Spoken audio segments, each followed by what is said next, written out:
Primero que nada, muchísimas gracias. Es un placer estar aquí. Gracias a Abelino, a Isa, a Aurelio, por invitarme y darme la oportunidad de estar aquí. A Miguel también. Lo curioso es que me he encontrado con muchos antiguos amigos de la facultad, de cuando estudiábamos, cosa que me encanta. Y luego me encanta salir de vez en cuando en el laboratorio y tener la oportunidad de hablar de este tema que a mí me fascina y que espero que poder transmitir un poco de esa fascinación, porque yo he de reconocer que soy un CRISPR adicto. En los últimos años me he convertido en adicto al CRISPR y poder contar esto a los demás pues me parece muy interesante. ¿Cuántos de vosotros habéis oído hablar de CRISPR? Aproximadamente la mitad, ¿vale? Muy bien, o un poquito menos. Pues vamos a ver si soy capaz También es la primera vez que voy a dar una charla después de tomarme una cerveza, porque estas cosas siempre son muy serias. Y bueno, no sé cómo va a salir, pero tenía muchas ganas de poder hacer esto, de tomar una charla. Entonces, voy a ser... De poder tomar una charla. Bueno, empezamos bien. Poder dar una charla después de tomar una cerveza. Y voy a ser... interrumpidme cuando queráis. Vamos a intentar hacerlo si no entendéis algo. La biología es muy sencilla, no es como la física, la química y las matemáticas son muy complicadas. La biología es muy sencilla, con lo cual yo espero que lo vayáis a entender todo perfectamente. Voy a ser intencionadamente provocador en algunas cosas y aparte de la ciencia voy a intentar provocar un poco, sobre todo al final de la charla.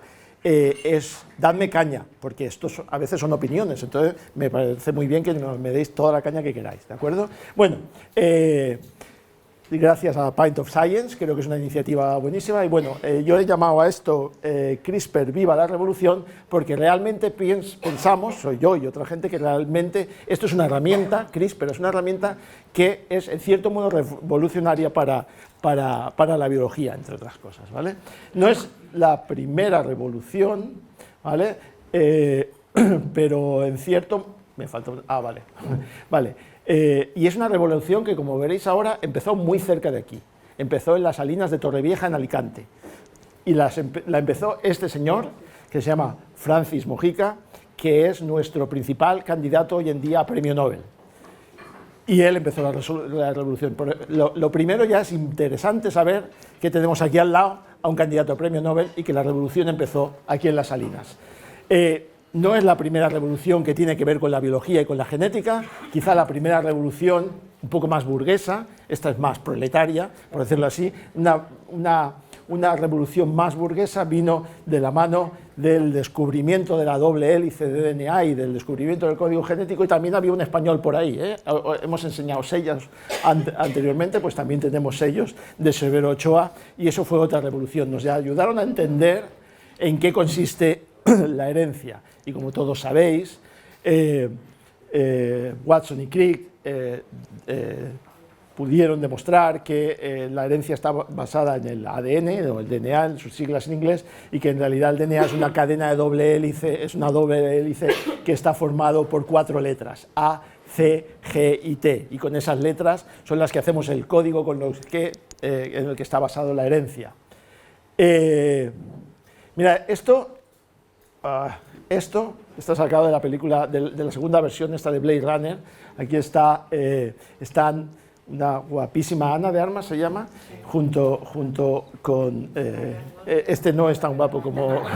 Pero bueno, como el de la versión primera, ¿no? Pero lo que están mirando es el código genético, están intentando desentrañar el código genético del replicante, ¿vale? De un replicante. Y lo que están mirando es esto, ¿vale? Esto es el libro de instrucciones de ese replicante. Están intentando entender cuáles son sus instrucciones. Y como veis, son toda una retahíla de A, T, C y G, porque ahí está codificado cuál es su código genético. Y todos los seres vivos tienen un código genético similar. Y dependiendo de la complejidad de cada ser vivo, tiene un número diferente, un tamaño diferente de su genoma.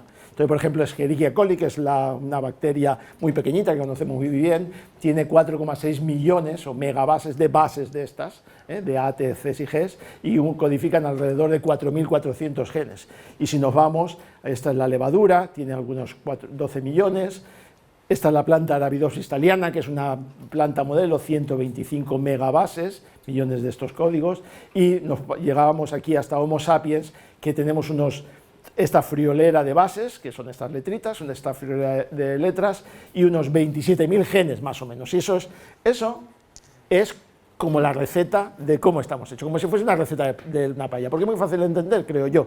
Los seres humanos somos un libro, o sea, nuestro genoma es un libro de recetas, y un libro de recetas como el de la paella: trocear carne sin salarla en trozos de 50-60 gramos, trocear la bachoqueta, etc. Y fijaros que la estructura no es muy diferente, como leemos el código genético, no es muy diferente a como leemos un libro de instrucciones o como leemos una receta de una paella. Fijaros, troceamos la bachoqueta, desgranamos el garrofón y rallamos el tomate. Esa estructura, al fin y al cabo, no son más que frases, ¿vale? Son instrucciones. Y si separamos una instrucción como esta, lo que estamos diciendo es rallar, tomate, stop, ¿de acuerdo? Bueno, pues de la misma forma, esto en el código genético está codificado por letras A, T, C y G, y lo que nos dice es producir melanina, stop. Eso es una instrucción, y eso es lo que llamamos un gen en el código genético: produce melanina, stop. Y producir, aquí está esta parte, esto es lo que nos dice la melanina, y esto nos dice produce, cuánto produce, mucho o poco, dónde produce, aquí o allá, en los ojos, en el cabello, etc. Esto es el promotor, el verbo que nos dice cómo y dónde tenemos que producir. Y de ahí tenemos ojos azules, ojos rojos, ojos azules, eso debe ser la cerveza, ojos azules, ojos marrones. Os adelanto que soy daltónico, con lo cual de los colores no me viene muy bien. Y si alguno de estos instrucciones tiene un fallo y no funciona, pues entonces podemos tener un caso de mutación que puede llevar a una enfermedad o una disfunción. En el caso de la melanina, pues un problema en la producción de melaninas, por ejemplo, una persona daltónica, albina, ¿de acuerdo? Como es este el caso.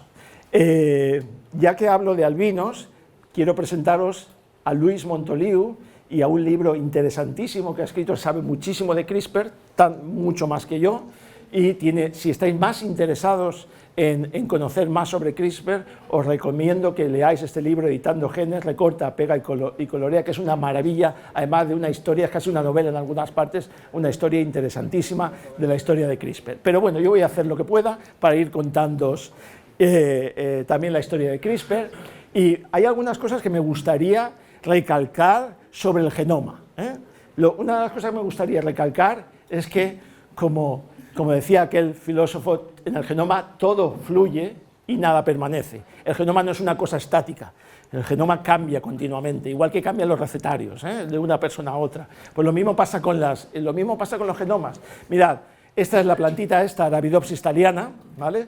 Nosotros en el laboratorio ahora mismo se puede secuenciar, puedes leer el genoma entero por poco dinero, relativamente poco dinero. Puedes coger una planta y decir, voy a leer su genoma entero, ¿vale? Pum, me pongo a leerlo, y podemos diferenciar unas de otras y ver en cuánto se parecen.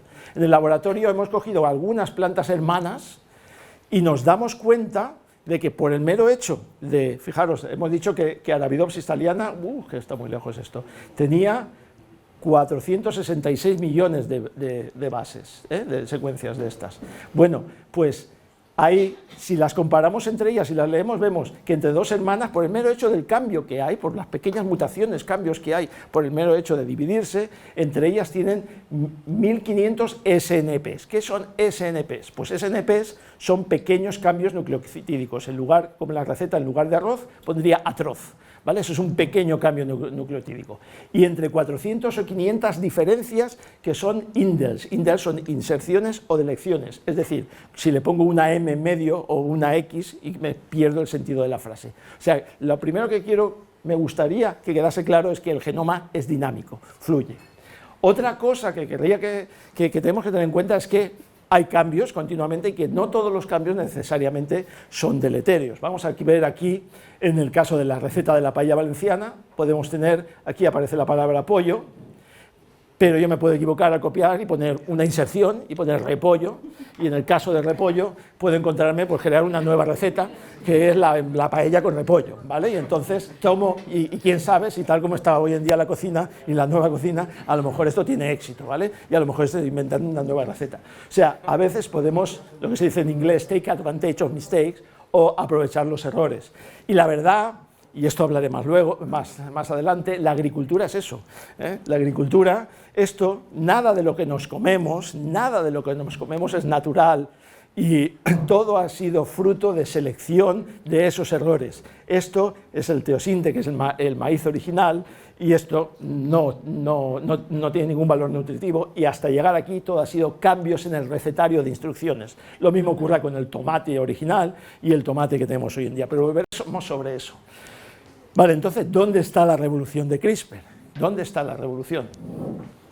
Pues la revolución está en que hasta ahora hemos sido capaces de leer, incluso es barato el leer el genoma, leer las instrucciones y entenderlas, saber lo que quieren decir. Es como si tuviésemos un libro de instrucciones o un recetario en papel.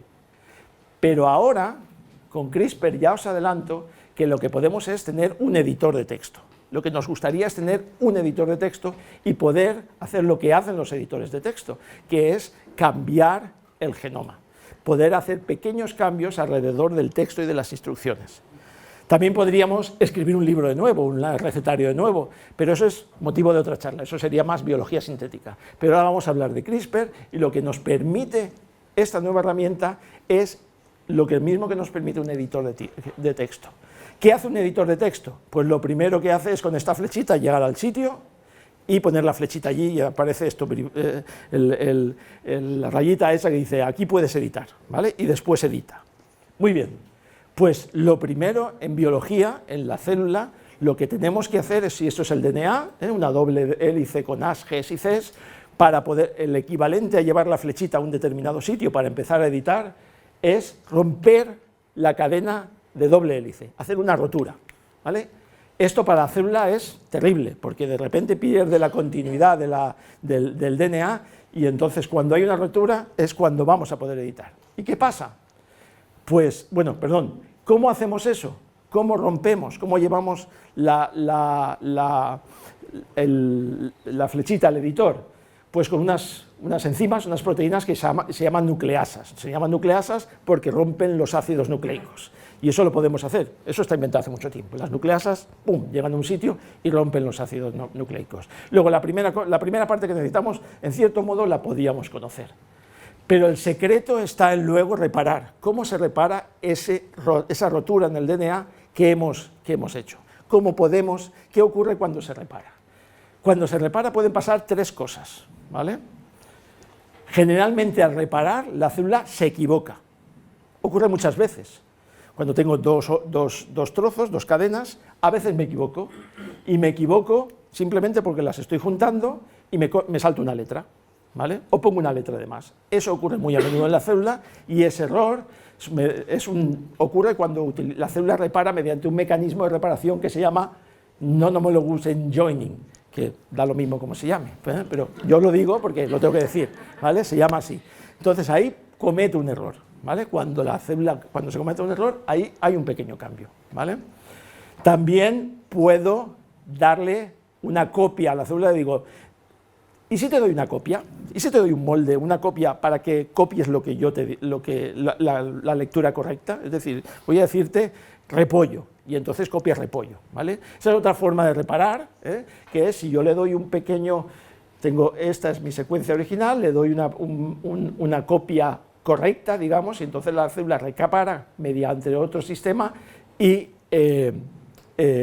repara de forma, introduce la nueva secuencia, ¿vale? Esta primera equivaldría a tachar o introducir pequeñas bordaduras al azar, ¿vale? Sin saber muy bien lo que me va a pasar. Esto ya es reescribir, porque ahí ya le doy instrucciones, en lugar de poner pollo, pon repollo, exactamente lo que quiero, ¿de acuerdo? Esto sería como reescribir así palabras.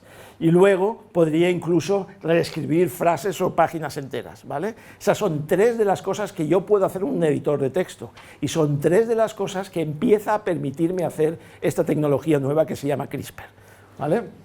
tachar o borrar al azar. Esto es lo tecnológicamente más sencillo y tiene muchísimas aplicaciones, y esto, que todavía es difícil tecnológicamente, me permite reescribir sílabas o palabras e incluso reescribir frases enteras, ¿de acuerdo? Esas son las tres tecnologías que tenemos. Esta más sencilla, estas empiezan poco a poco a saberse hacer.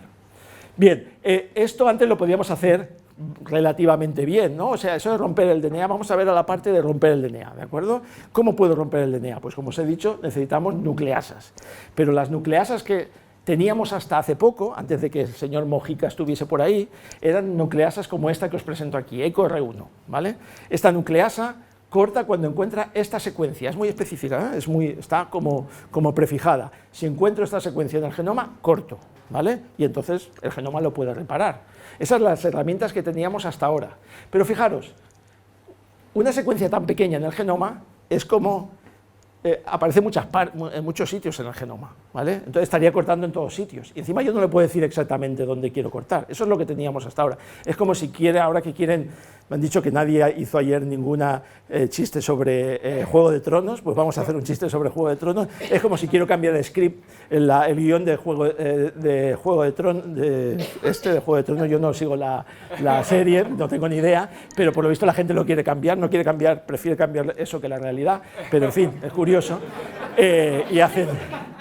Y está muy... Vale, pues entonces vamos a... Si yo uso solamente la palabra... Voy a ver dónde cambio el guión, y uso la palabra dragón, pues me va a ir a 17.000 sitios del guión, ¿vale? Sin embargo, si busco una frase más larga, entonces puedo ir exactamente al sitio del guión que quiero, ¿vale? Eso, ¿entendés? Entonces, hasta ahora, estas nucleasas no nos servían para eso, porque no nos servían para encontrar nada.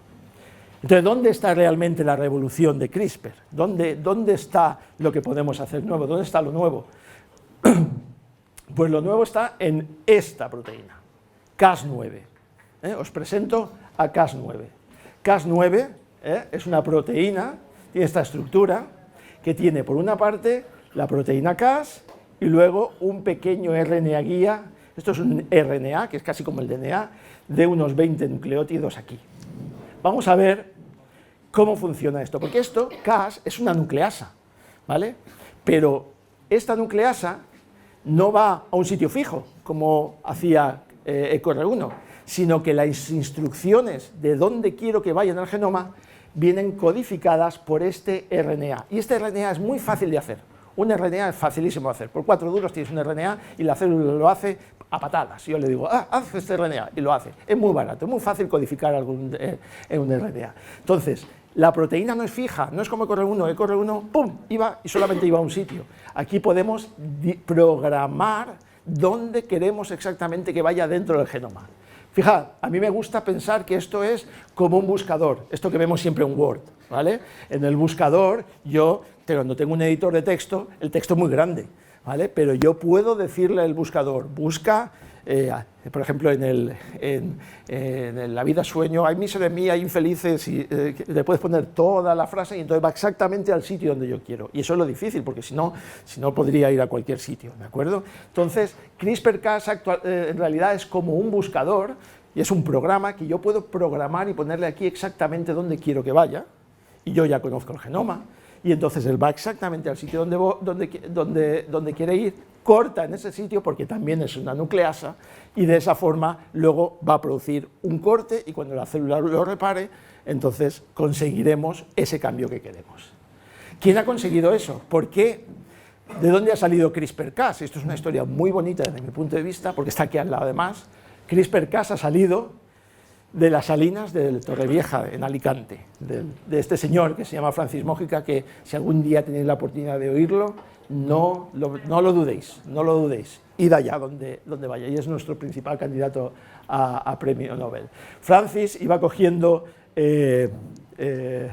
muestras de bacterias que pueden vivir aquí en las altas concentraciones de sal de las salinas de Torrevieja, en Alicante, y lo que hacía es secuenciar su genoma, ¿vale? Entonces, en esa época cuando Francis secuenciaban genomas así, ¿vale? Con A, T, C, esto era una forma de secuenciar el genoma. Estos son geles, esto es muy divertido de ver, porque estos son Ts, aquí van las Cs, aquí son las Gs y aquí son las As. No importa cómo hemos conseguido esto, pero básicamente si yo quiero leer un trozo de ese genoma, tenía esto aquí, decía, esto es una T, después el siguiente es una C, una G, una A, una C, una C, una PA, aquí una C, ¿vale? Y así sucesivamente yo iba leyendo, ¿de acuerdo?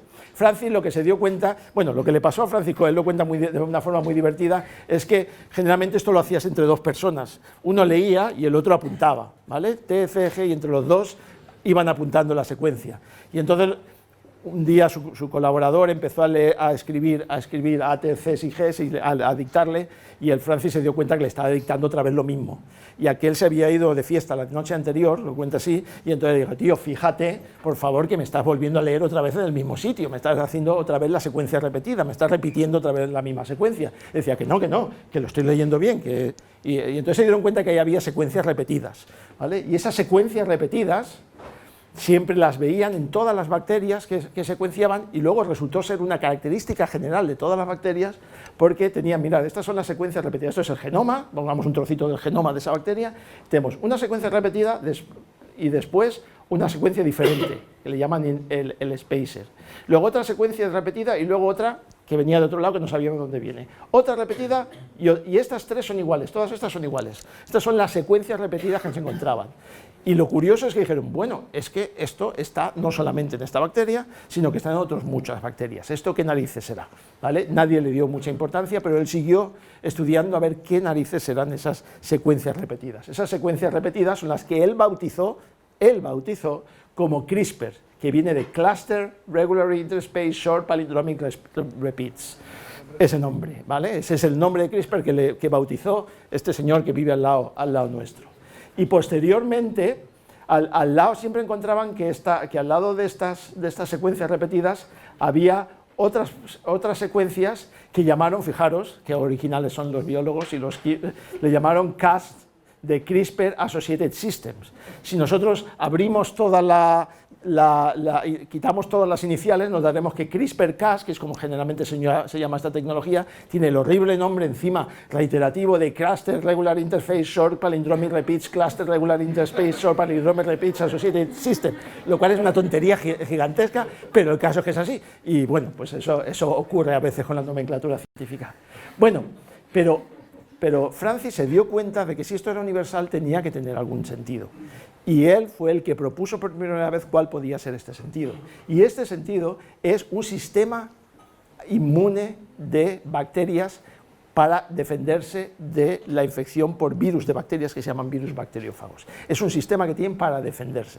Es un sistema de coger memoria, hacer memoria de todos los virus que en la historia de la bacteria les han infectado, para poder de así reaccionar más fácilmente frente a ellos. Porque lo que hace el sistema de CRISPR es cuando infecta un virus, ¡pum!, mete un trocito de la secuencia del virus entre esas secuencias repetidas. En realidad lo importante no eran las secuencias repetidas. Lo que Francis se dio cuenta es que lo importante eran las secuencias entre medias que no eran repetidas, porque ahí había secuencias de virus que les habían infectado anteriormente, y que eso les servía de molde, de guía, para, si venía otra siguiente infección con el mismo virus, cargar esa RNA, cargar esa información genética en una proteína que se llama Cas9, que es la proteína precisamente Cas9, que es la nucleasa, irse al virus intruso y decir, yo a ti te reconozco, te voy a cortar y te voy a romper y te rompo en trozos, ¿vale? Entonces,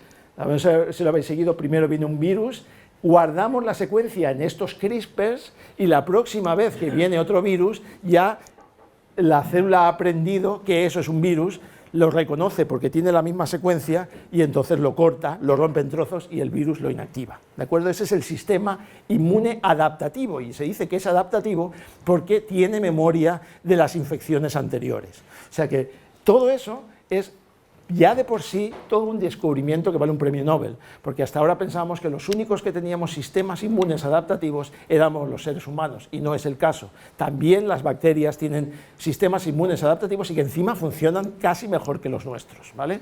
Pero eso es solo el principio de esta historia.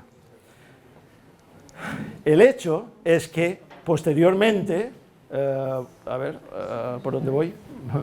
Posteriormente, de ahí hemos conseguido una herramienta que, como os digo, es fundamental, porque nosotros lo sacamos de la bacteria y lo utilizamos como guía, como sistema para buscar, como buscador, para ir a cualquier sitio del genoma y cortarlo, ¿de acuerdo? Esa es la estrategia, lo mismo, utilizar este sistema de bacterias para luego ir y poder editar genes humanos. Lo vais a entender ahí un poco. Entonces, ahora lo que tenemos, esta es la proteína Cas, y esto ahora se ha convertido en una herramienta. Esta es la herramienta que tenemos, pero lo vais a entender mejor. Voy a intentar poner un vídeo,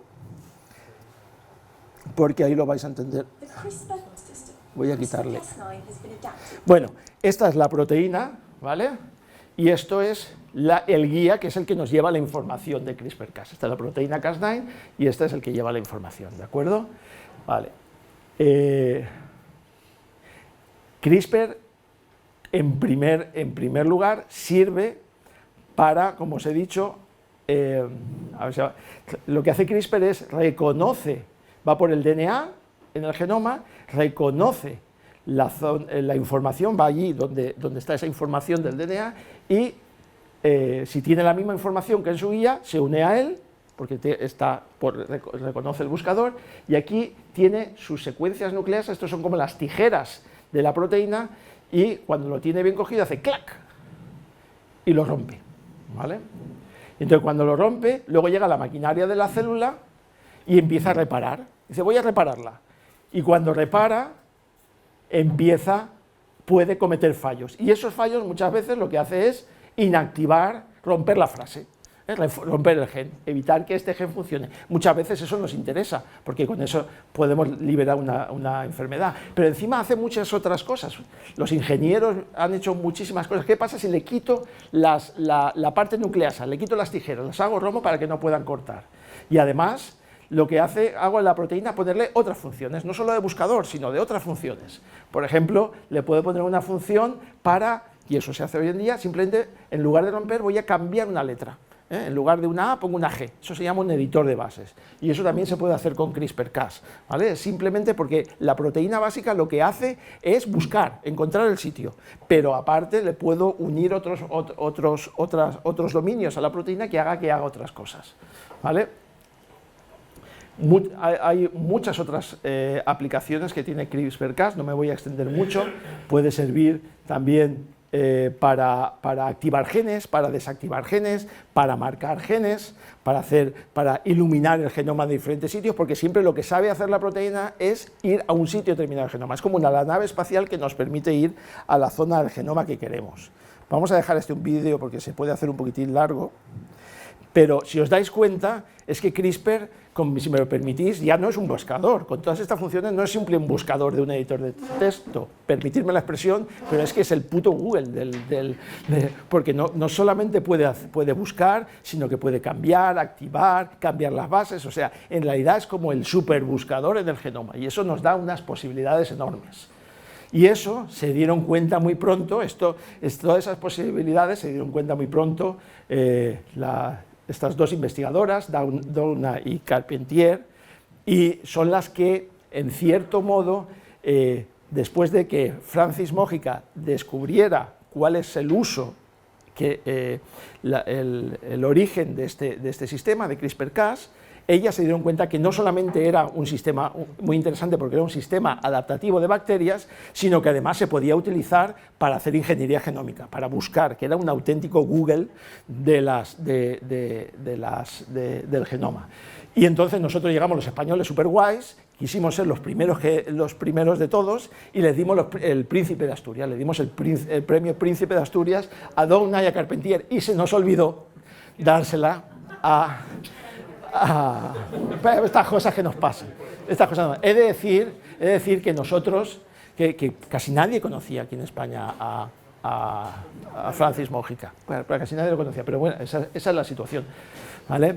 Posteriormente, otro investigador, Zhang, en Boston, vio que dio un pasito más y dijo, bueno, no solamente es que es una herramienta, sino que esta herramienta es muy buena y la podemos utilizar en células humanas o en células de mamíferos. No solamente funciona en bacterias, sino que este buscador que corta y nos permite cambiar cosas en el genoma, lo podemos usar también en células de mamífero. Ahora mismo hay una quiniela del Nobel, cada año cuando llegan los Nobeles estamos ahí esperando a ver a quién le dan el Nobel y hay una quiniela en la que todos estamos esperando a ver si Francis Caela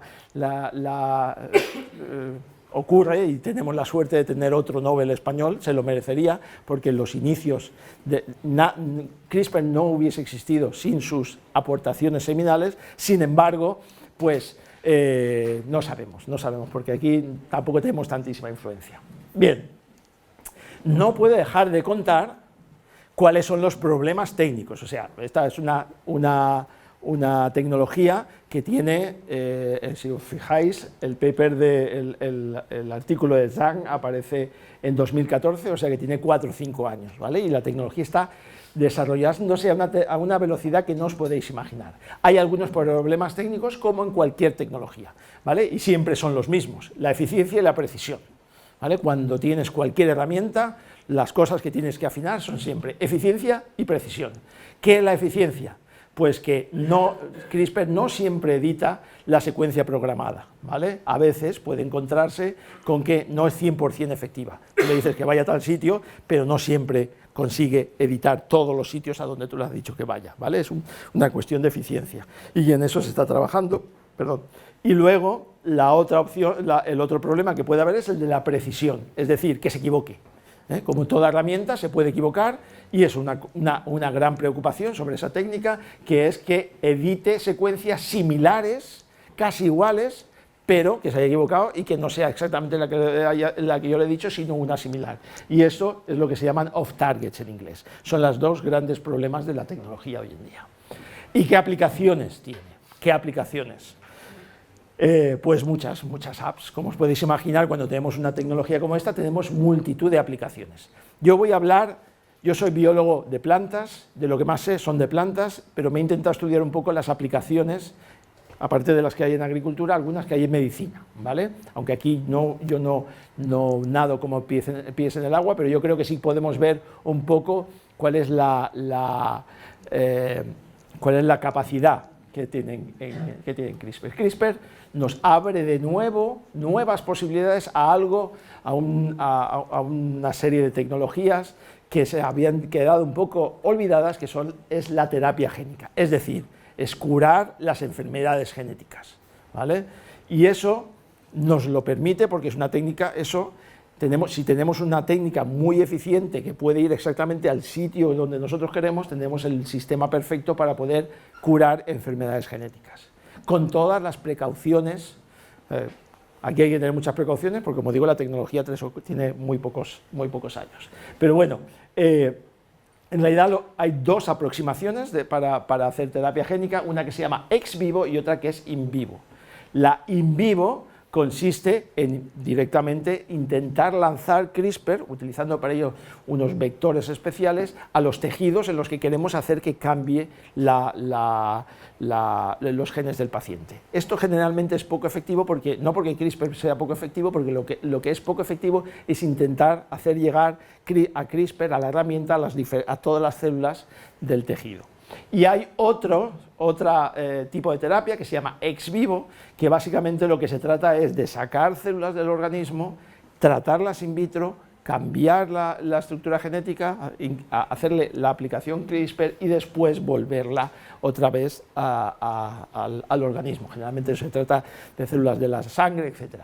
Estas son las dos tipos de terapia. Esta es más sencilla, ¿de acuerdo? Y esto empieza a haber ya algunos casos de pruebas clínicas, por ejemplo, una que está bastante avanzada de estas dos empresas, que se llama CRISPR Terapéutica y Vertex, que lo que hacen es, lo que están en pruebas clínicas para tratar enfermedades genéticas clásicas que tienen que ver con deficiencias en los genes de beta-globina, que son problemas de la sangre, y básicamente lo que son problemas gordos porque como veis, tanto por el número de casos como por la mortalidad y la morbilidad que producen, y en ambos casos lo que se trata es de inactivar. Fijaros, la tecnología más sencilla que hemos dicho es la de inactivar un gen, ¿vale? Es decir, bueno, pues voy a hacer un corte y entonces al reparar se equivoca, y entonces cuando se equivoca ese gen, esa frase ya no existe, y entonces lo que he hecho es romper un gen. Pero a veces eso es suficiente para tener terapia. Por ejemplo, los genes de la beta-globina, generalmente la beta-talasemia y este otro, el SCD, son dos enfermedades genéticas en los que los genes de la beta-globina no funcionan, ¿de acuerdo? Pero eso, lo que puedo hacer es activar genes de la beta-globina que funcionaban solamente en la época fetal, ¿vale? Generalmente esos genes están reprimidos, cuando soy mayor no funcionan, porque hay un gen que lo que está haciendo es pararlos, ¿vale? Durante toda la etapa adulta. Si yo rompo ese gen que está evitando que se activen los genes de la beta-globina en la etapa adulta, son genes fetales, y normalmente no los tenemos, pero como los otros están rotos por la enfermedad, lo que puedo hacer yo es romper el represor, y cuando rompo el represor se me activan cosas que normalmente no tengo, que son los genes fetales, pero eso puede ayudarme en la enfermedad, ¿de acuerdo? Es una forma sencilla. Hay determinadas enfermedades que simplemente esta variante tecnológica más sencilla de CRISPR-Cas, que es romper genes, puede servir y pueden ser terapéuticos, ¿vale? Y yo no sé si habéis la otra, aparte de estas dos, de casos de terapia génica, hay otra que es en biología reproductiva, y esta es muy, muy controvertida, y con razón.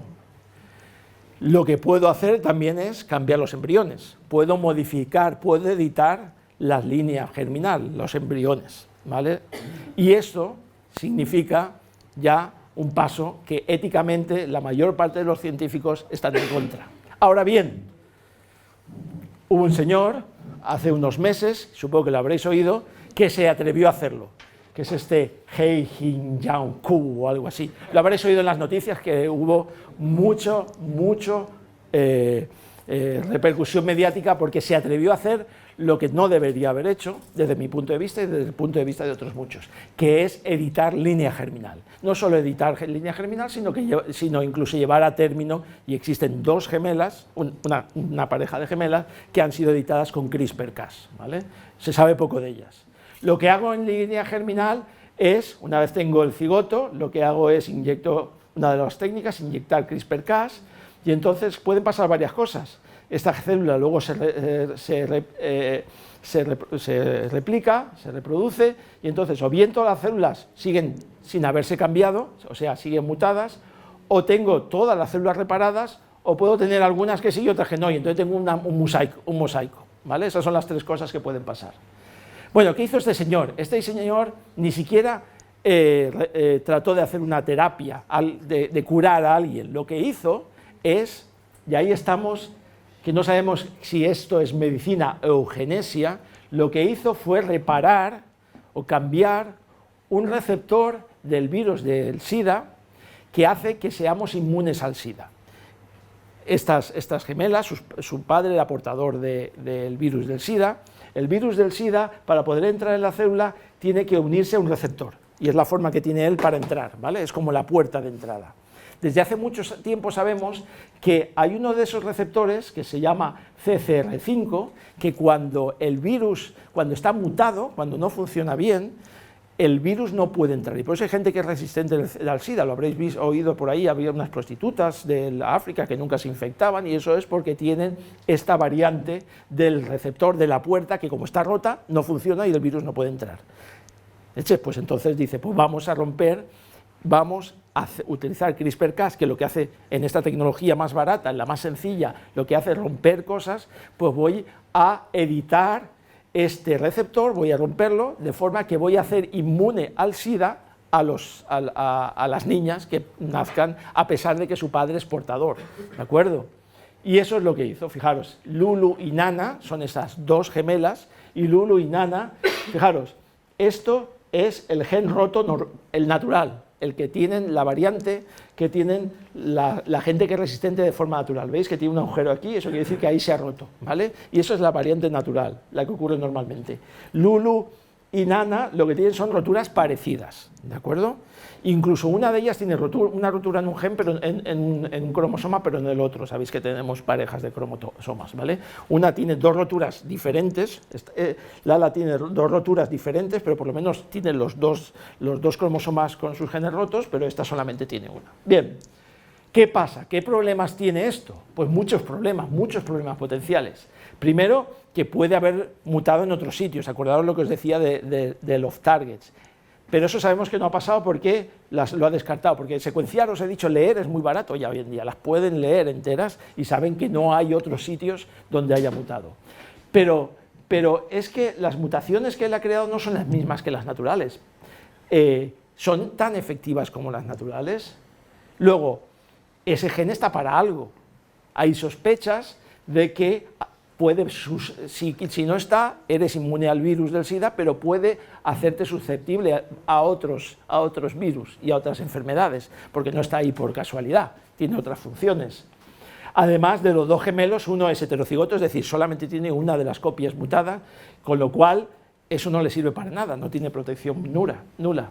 Y luego cabe la posibilidad de que sean quimeras, es decir, que no todas sus células se hayan roto, todos, sino que unas células las tengan y otras no, ¿vale? Todo eso, moralmente, éticamente, pensamos, o mucha gente piensa que es inaceptable, ¿vale? Hoy en día. No se sabe si en el futuro podría ser, ahí podemos discutir si es eugenesia, si no es eugenesia, si hacer a los seres humanos inmunes genéticamente a determinadas enfermedades tiene sentido o no, si vale la pena hacerlo o no, eso, pero primero técnicamente tenemos que estar seguros que no estamos jugando con la gente, esa es la opinión de la mayor parte de los científicos, ¿de acuerdo? Pero la tecnología está ahí, y lo que quiero resaltar aquí es que la tecnología está ahí y que por tanto, desde esta revolución, tenemos que empezar a plantearnos qué es lo que podemos hacer, qué es lo que no podemos hacer y si vale la pena, ¿de acuerdo? ¿Cuánto tiempo llevo? Sí. Las 9 ahora. Pero has empezado. 10 minutitos más, ¿o me aguantáis? Es que esto, aquí en la parte más... ¿Sí? Bueno, vamos allá. Mira que vídeo más bonito, ¿eh? Ahora voy a entrar ya en tema, porque no solamente... CRISPR no solamente sirve para mejorar o para cambiar los genes de los seres humanos en medicina, etcétera. Ahora me gustaría dedicar 10 minutos a las aplicaciones en agricultura, que también las tiene. Hola, Olga. Bien, mirad, esto es una... Y aquí voy a ser un poco controvertido a veces, ¿vale? Pero por eso...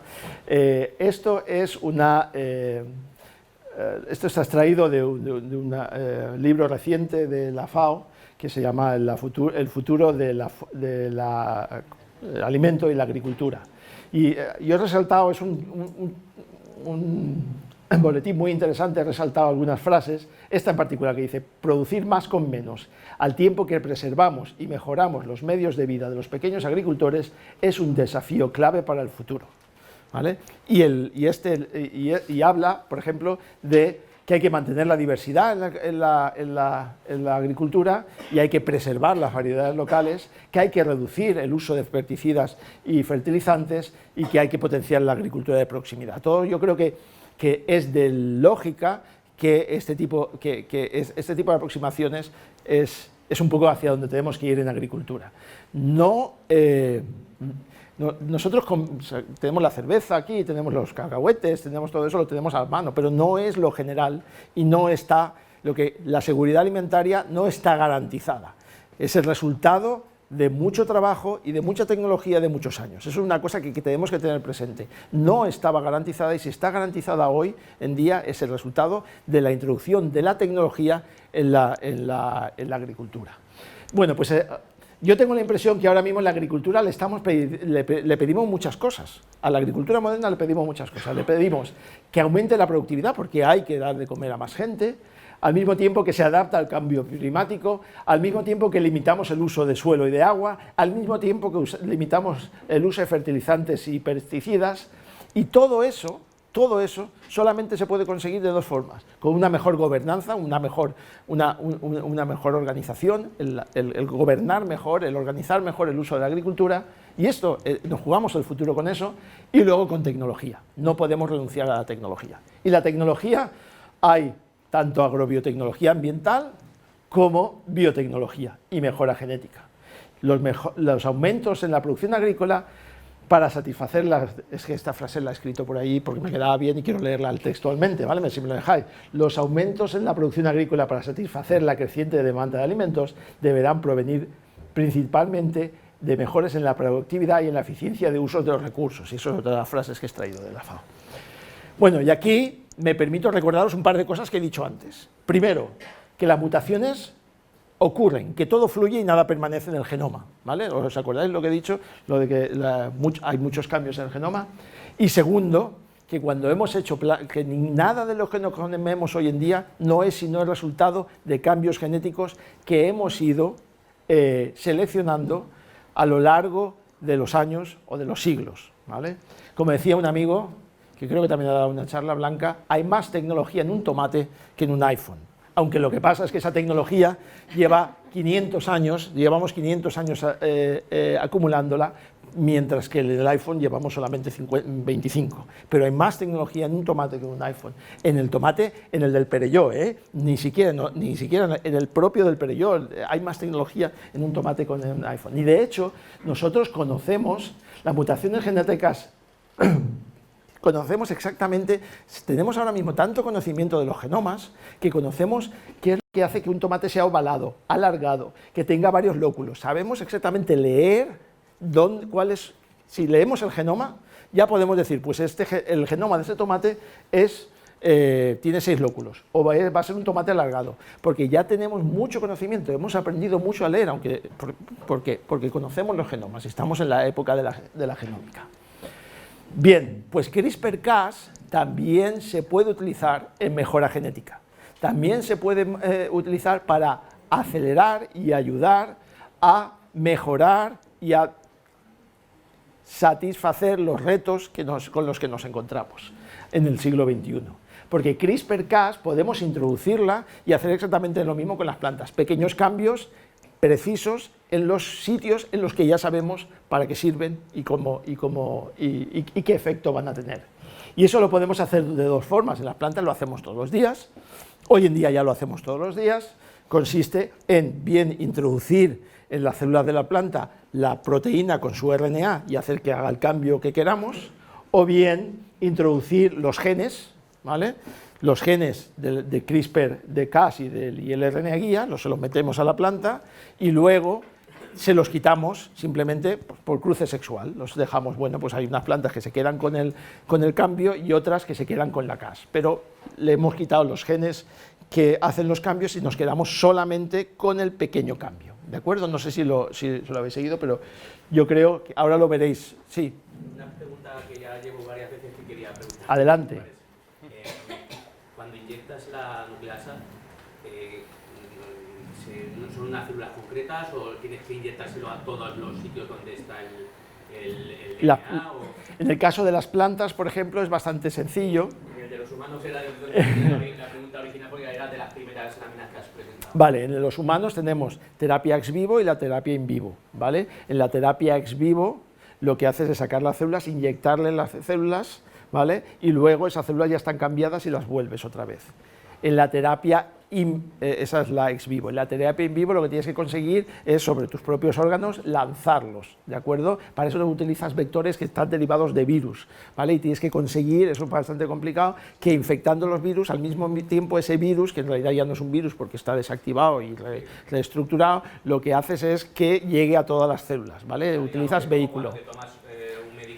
Que al final es ese va al sitio donde toca. Exacto, y se junta, ¿vale? con lo que, Pero mientras que el medicamento normalmente es la propia molécula, en CRISPR-Cas tienes dos posibilidades. Puedes mandar la molécula, pero como es una proteína y eso está codificado genéticamente, puedo mandar los genes que hacen la proteína y los genes que hacen el guía, ¿vale? Puedo hacer las dos cosas.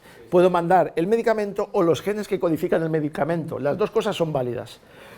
¿De acuerdo? ¿Vale? En el caso de las plantas puedo hacer las dos cosas, ¿vale? Lo más sencillo es meter, porque sabemos hacer plantas transgénicas, lo más sencillo es meterle los genes hacen su papel y luego los quito y me quedo solamente con la modificación, ¿de acuerdo? Eso también se puede hacer, ¿vale?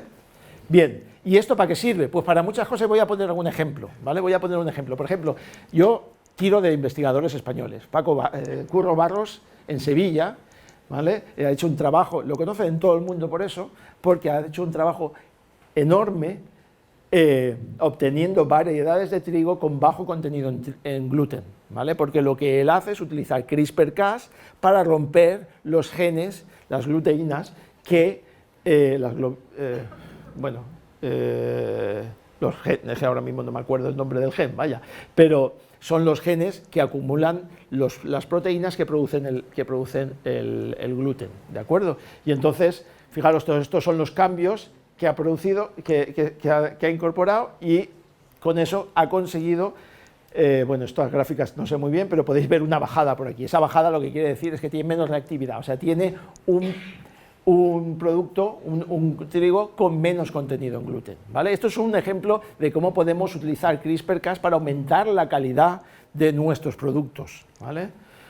Vamos a poner un ejemplo de casa, ¿vale? Vamos a poner un ejemplo de casa. Aquí lo que quiero que entendamos, y ahí voy a ser un poco controvertido, es que CRISPR-Cas es muy sencillo de utilizar. Una de las ventajas de CRISPR es que es muy sencillo de utilizar, que está al abasto de cualquier laboratorio con poco dinero.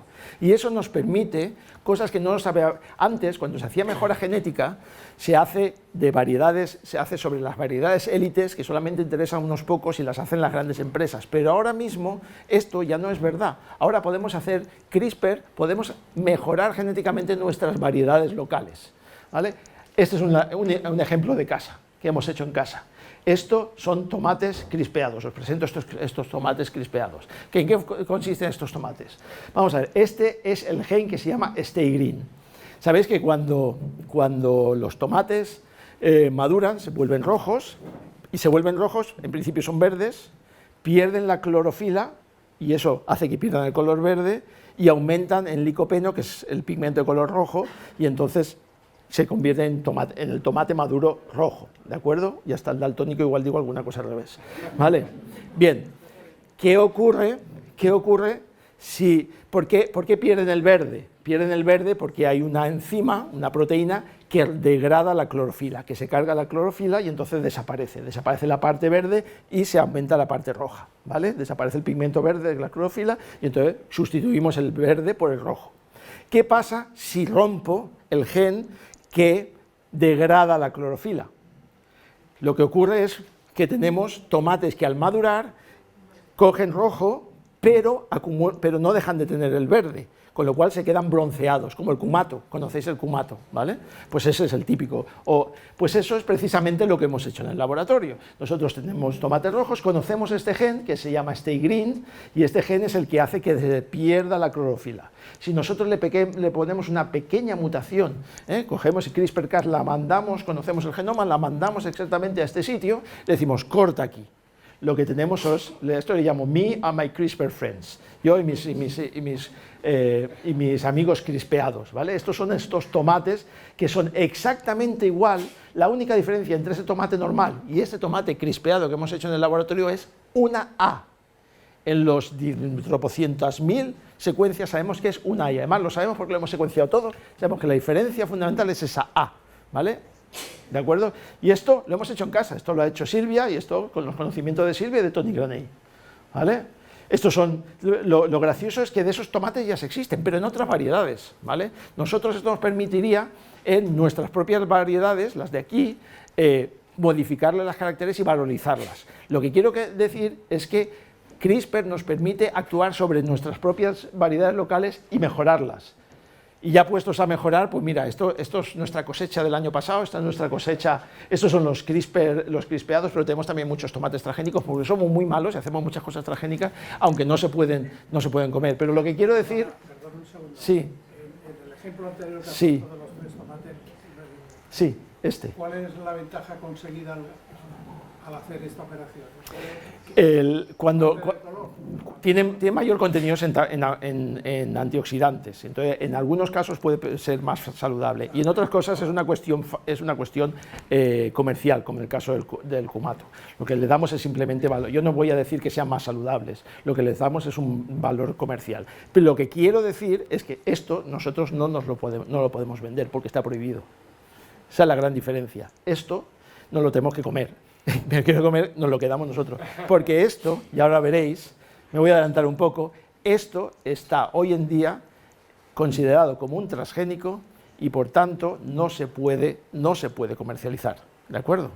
A pesar de que esto y todos los transgénicos que hacemos, obviamente, ¿no? Porque lo hacemos por otros medios, pero qué bonito, ¿no? Me gustaría comer alguno de estos tomates. Esto es un tomate, un tomate morado con altos contenidos en antocianos. Hay gente que le gusta, por ejemplo, al comidista, a ver si oís algo. He visto cosas que vosotros no creeríais. Salsas de tomate transgénico que saben como una normal. Ensaladas de hortalizas cultivadas cerca. Dejadme que llegue. A ver, que no veo ya aquí. No es casi todo el Ahí. polvo se acumula en la pera. No es muy diferente. No. Y lo que cambia Quiero aquí resaltar porque conseguimos que el comidista Mulet, conseguimos que el comidista se comiese un tomate transgénico. vas a hacer como el primer crítico gastronómico probando tomate CRISPR. Se supone que tiene que estar un poquito más dulce porque tiene más clorofila en la piel. Ah, buenísimo. Vamos, súper a favor del CRISPR. Bueno, por lo menos conseguimos que, no sé si conocéis a Iturriaga, es el comidista, conseguimos que él estuviese súper a favor del CRISPR y espero convencer a alguno más de que también lo esté. Bien, bueno, tiene muchas otras ventajas el CRISPR, entre otras que se puede trabajar en multigénico. Puedo hacer un AND aquí, puedo llevarlo a diferentes sitios de forma simultánea, ¿vale? Y eso me permite ir más deprisa en la mejora. Entonces, por ejemplo, nosotros estamos en un proyecto muy interesante, Marta está aquí, que está llevando Marta, en el que lo que se trata es de convertir, la idea es cambiar los usos, y eso es otra de las aplicaciones de CRISPR, cambiar los usos de algunos cultivos. Por ejemplo, el tabaco. El tabaco tiene muy mala prensa, cada vez hay menos cultivo de tabaco. Sin embargo, ¿qué pasa si empezamos a cambiar genes de forma que en lugar de acumular nicotina, acumulen otros compuestos que tengan valor añadido, que sean, por ejemplo, tengan otro valor? Por ejemplo, otra anatabina, que es parecida a la nicotina, pero es un antiinflamatorio, ¿vale? O les cambiamos, lo que estamos intentando es aprovechar esa capacidad de cambiar exactamente lo que queremos y encima hacerlo deprisa y muchas cosas para darle nuevos valores a las plantas. Es un proyecto europeo que llevamos que se llama Nicotiana, porque Nicotiana es la planta del tabaco y Nicotiana son los nuevos usos que queremos hacerle a esa planta de tabaco utilizando todas estas tecnologías, ¿vale? Y sobre todo lo que quiero resaltar es que esta tecnología no es...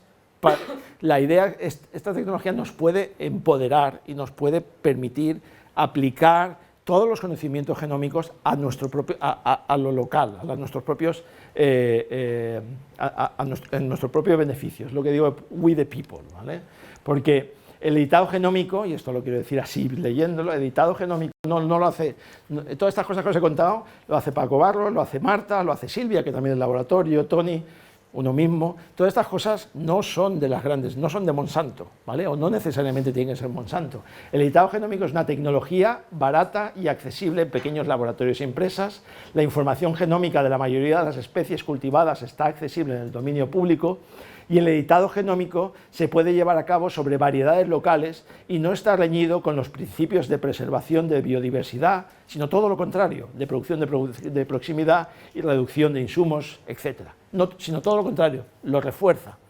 Desgraciadamente, este verano, la Corte Europea de Justicia ha lanzado una sentencia a iniciativa de un grupo francés que reclamaba que los productos utilizados con CRISPR-Cas, las plantas CRISPR-Cas, los cultivos editados con CRISPR-Cas, que se regulasen como si fuesen transgénicos. Y cuando en Europa se regula como transgénico algo, quiere decir que lo has quitado del dominio público. Es absolutamente imposible que ninguna pequeña empresa, ningún agricultor, ninguna cooperativa desarrolle una variedad transgénica porque cuesta tantísimo y hay tantos trámites burocráticos que no es absolutamente imposible llevarlo al campo y llevarlo a ningún sitio, ¿vale? Bueno, pues todos los productos utilizados con CRISPR son GMOs y por tanto en Europa, no en el resto del mundo, en el resto del mundo se va a desarrollar la tecnología, en Rusia hace poco, en Estados Unidos, en Israel, en Japón, en otros muchos países, pero en Europa no vamos a poder tener productos con esta tecnología. Fijaros, solamente 2 diapositivas más. Esto es imágenes de resonancia magnética de un niño de 15 años con asma, ¿vale? Esto tiene mayor resolución que esto. Son 2 tecnologías. Yo creo que si mi hijo tuviese dependiese elegir una de las 2 tecnologías, una que tiene más precisión y otra que tiene menos precisión, me elegiría siempre la que tiene más precisión. La mejora genética, el cambio de genes, como os he dicho, lo estamos haciendo continuamente, absolutamente en todo momento. Las variedades que ahora se generan mutando a lo bestia, al azar, con productos químicos, los genes al azar sin saber lo que estamos mutando, y esos no son transgénicos, esos no son considerados, esos se pueden vender mañana, eso no hay absolutamente ningún problema y no sabemos lo que estamos haciendo, o simplemente cruzando, pero es normal, no pasa nada, o simplemente los estamos cruzando, las variedades que coméis ahora mismo, las nuevas, se obtienen cruzando con variedades exóticas, a lo mejor del África, que a lo mejor simplemente por el hecho de mutarlos no sabemos qué mezcla de genes estamos haciendo, sin embargo, mañana las puedo vender en el mercado. Sin embargo, con esta técnica, y eso es lo absurdo, con esta técnica que es precisa y que sabemos exactamente lo que estamos haciendo porque tenemos la información genética, esta técnica no lo podemos hacer. A mí me parece absurdo y acabo con un libro que es Las leyes fundamentales de la estupidez humana. Si no lo habéis leído, os recomiendo que lo leáis, es interesantísimo, de Carlos Chiopola, en la que las acciones humanas, tanto las personas como sus acciones, las clasifica según un eje cartesiano y según produzcan sus acciones, ganancias para otros, ganancias para uno mismo, o pérdidas para uno mismo y pérdidas para otro. Y entonces una acción inteligente es aquella que produce ganancia para otros y ganancia para uno mismo. Un incauto estaría aquí, un estúpido sería aquel que sus acciones producen pérdidas para uno mismo y también pérdidas para los otros. Y yo solamente os dejo a vosotros decidir en cuál de los cuadrantes pondríamos la decisión de que permitir o no permitir el uso de edición genética como una herramienta de mejora. Os he dicho que iba a ser un poco provocativo, pues aquí está la provocación. Y bueno, recordar que podéis aquí tenemos algunos contactos, este es todo el sitio donde trabajo y donde hacemos todas estas cosas de editado genético y donde aprendemos todas estas cosas, que es el IPMCP, que es el Instituto de Biología Molecular y Celular de Plantas de Valencia, y este es nuestro grupito de investigación, y algunos, aquí hay 3 chicas que han venido por aquí, que están cansadas de oírme, pero aún así han querido venir, y así les doy la gracia también por venir, y forman parte también del equipo. Y muchísimas gracias por vuestra charla. ¿Me he pasado? No, muy tarde. Yo creo que tenemos tiempo para 2 preguntas rápidas y después quien quiera se queda con la cerveza y le dice a Diego lo que quiera, si queréis insultarle también. Por aquí, Bea. Yo tengo una sugerencia y luego una pregunta. La sugerencia es, ya es hora de poner a científicos en los parlamentos, ¿no? Sí, bueno, hay una iniciativa. Y luego, vamos a ser tan estúpidos, en mi opinión también, de no querer poner eso en Europa, pero comprárselo a China. Bueno, vale, la primera, hay una iniciativa que se llama Ciencia en el Parlamento, que seguramente lo conoces, por eso lo dices, en la que se intenta eso. Yo he escrito he participado, pero no muy activamente, pero seguidla, porque es muy interesante, porque en muchísimos otros países, a mí, la verdad es que cuando veo a mis colegas hablar sobre editado genético en el Parlamento, en comisiones del Parlamento británico y en otros lugares, sobre todo el Parlamento británico, que es muy activo en eso, la verdad es que me da muchísima envidia ver que les escuchan y creo que en España está cambiando un poquito eso, creo que está cambiando un poco, pero la verdad es que es una iniciativa muy interesante y que debería continuar. En cuanto, bueno, en cuanto a lo que dices de si vamos a ser tan estúpidos, lo gracioso del asunto es que yo no puedo distinguir, eso no lo he contado, pero me alegro que me hagas esa pregunta, yo no puedo distinguir entre una planta editada y una que no lo está, porque como os he dicho, hombre, las puedo distinguir, pero yo no puedo saber, nadie puede saber si una planta o un producto editado se ha editado adrede o ha sido un cambio al azar. En las plantas transgénicas sí que lo puedo saber, porque hay forma de detectarlo, porque los transgenes no son de la planta. La diferencia entre una planta editada y una planta transgénica es que el transgen viene de otro organismo, ¿vale? Pero una planta editada, nadie, de hecho, fijaros, no sé si lo he explicado muy bien, pero este mutante Green Flesh que os he dicho, nuestros tomates esos bronceados, reproducen exactamente la misma, y de hecho una de esas mutaciones reproduce exactamente una mutación que hay en otra variedad, completamente distinta, que es esta que he enseñado, ¿vale?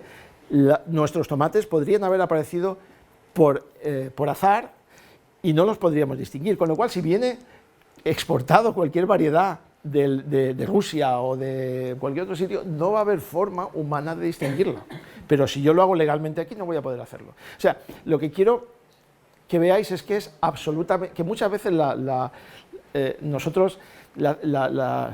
sociedad hoy en día no funciona no se mueve por la evidencia. Afortunadamente aquí estamos en un foro en que asumo que la mayoría de nosotros nos gusta movernos por la evidencia, utilizar la evidencia científica o la evidencia de los hechos o de los datos como forma para tomar nuestras decisiones. Sin embargo, la sociedad hoy en día sabemos desde el fake news hasta que no funciona de esa forma. Entonces la única forma es tratar de influir en unos sitios o en otros para conseguir en la medida de lo posible que cuanto más posible, por el bien de nosotros mismos, de la propia sociedad, se utilicen las decisiones de esa forma. Estás por enseñar esto de Lulu y Nana, ¿cómo se llaman las mellizas estas gemelas? Que también ha hecho uso de esa tecnología para cosas que realmente a mí me asustan un poco. Que sí. Decida quién les ha preguntado a las niñas o han sido los padres los que han decidido.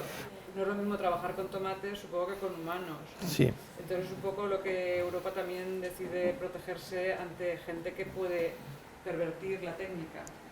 Vamos a ver, dos cosas completamente distintas. Europa, no solo Europa, Estados Unidos, todos los países, incluso China, se protegen y prohíben lo que ha hecho ese señor, todos los países, y ahora mismo posiblemente esté en la cárcel, pero eso es muy diferente a lo que sí que hace Europa y no hacen el resto de los países, que es entorpecer casi hasta abolirlo la utilización de esto en agricultura, que son dos cosas diferentes. Podemos estar yo entiendo, pero si conocemos los hechos sabemos que son dos cosas completamente diferentes, ¿vale? Uno está prohibido en todos los países y habrá que tomar decisiones éticas, y otro es el asunto de las plantas que no tienen esa... La modificación genética nunca sabes al final en lo que va a derivar realmente. Tú modificas y lo que has dicho, el azar puede hacer que ese cambio en ese gen te esté dando otro cambio que lo verás más adelante. Siempre he sido a favor de los transgénicos o sea, solo es poner aquí lo que estabas diciendo tú, la polémica. Sí, me parece perfecto, hay que estarlo... Que se vea cómo evoluciona y luego ya legislar, pero no criticar directamente a que han dicho no se hace. No, lo que yo trato de transmitir es que es cierto, el riesgo cero no existe, pero nosotros estamos asumiendo continuamente una serie de riesgos que son mayores que el riesgo que supone una tecnología que es más precisa. Es lo que estoy intentando explicar. Pero es la naturaleza la que nos lo está dando. ¿Es un riesgo? No, a veces bombardeamos con... No, es que no es así. Es que insisto en que las variedades hoy en día se consiguen bombardeando con neutrones y utilizando productos químicos, porque lo que estás haciendo es producir mutaciones al azar y luego eliges aquellas variedades que tienen un uso que te resulta beneficioso, ¿vale? Hoy en día lo estamos haciendo así, lo estamos haciendo al azar, estamos bombardeando el genoma ya ni con EcoR1, lo estamos bombardeando y haciendo mutaciones al azar. Esas luego las seleccionamos, no sabemos, aparte del cambio que ha tenido, cuántos cambios más ha tenido, estamos utilizando una tecnología que, como digo, es mucho menos precisa que la otra. No es natural, aunque la palabra natural es una que procuro utilizar poco, pero bueno, eso es otro... Y sin embargo, una está permitida y esa variedad mañana nos las podemos comer sin que se haga ninguna prueba, y es normal, porque estamos haciendo eso continuamente y lo asumimos, ¿vale? Y es posible, hay una probabilidad distinta de cero de que en algún momento alguna de esas variedades tenga un gen que pueda producir una toxicidad. Es una propiedad distinta de cero, pero eso lo asumimos. Sin embargo, cuando tenemos otra tecnología que produce exactamente lo mismo, pero de forma muchísimo más precisa, porque sabemos que es más precisa, directamente aplicamos lo que ocurre en Europa, que es que sobreactuamos con el principio de precaución. Y es que, siento decirlo, creo que en cierto modo somos muy pijos, ¿vale? Entonces, como somos muy pijos, sobreactuamos con el principio de precaución. Y creo que en algunos casos tiene sentido, pero a medio largo plazo esta actitud nos va a restar muchas posibilidades con respecto al resto de países o de bloques en los que no se está sobreactuando. La última Sí. ya, porque son las 9:30, vamos con ella. El sistema este de corta y pega y tal se puede utilizar perfectamente para hacer transgénico. Se podría perfectamente con una diferencia, y es que el transgénico, ahora mismo un transgénico, el transgen, con la tecnología antes de CRISPR, entra al azar y no sabemos dónde entra el genoma. Este podríamos introducirlo en cualquier sitio. Yo creo que son las 9:30. Vamos a darle las gracias.